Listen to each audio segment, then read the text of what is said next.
You know, this is the national straight, or national pits, which was the old F1 pits, and it's still being used, obviously, for us this weekend. Exiting the pits is quite a tricky one, obviously, with the barrier on the left, and then making sure that you don't cross the white line and you're coming onto the circuit, which is a very fast corner. Behind us is Cox, and obviously coming up into Maggots, which is really tough. You're having to come in from the outside over to the left, Maggots, Beckett's, just touching this curb, keeping it back over to the right before you enter this left-hander. And again, it's all about line through here and making sure that you're not going too fast and going off line to get a good exit out of Chapel onto the Hangar Straight. This is a really crucial corner because you obviously have a long straight ahead, and you always want to get a good exit to make sure that you've got top speed at the end.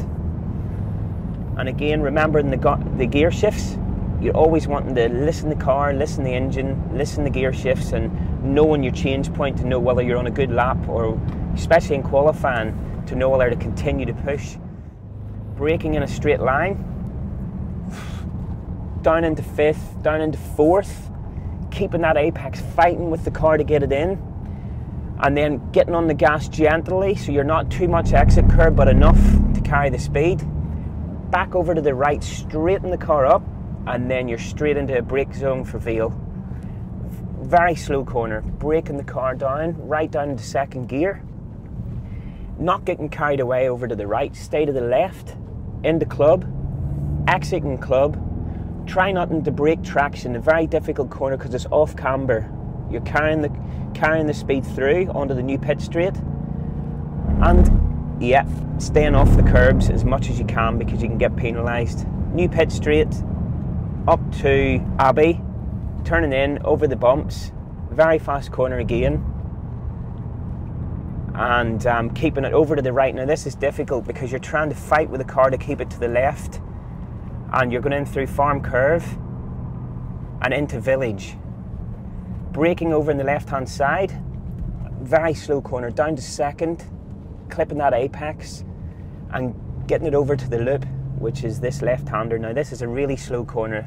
2nd gear on new tyres, probably 1st and old, and making sure it's straight, using that exit right out onto the exit curb to try and get the throttle down as quickly as you can. It looks quite easy, but it's quite a difficult corner when you're in traffic. You can get a little bit of understeer, which you don't want to obviously stick 2 wheels over. And again, another bridge coming into the paddock, Silverstone.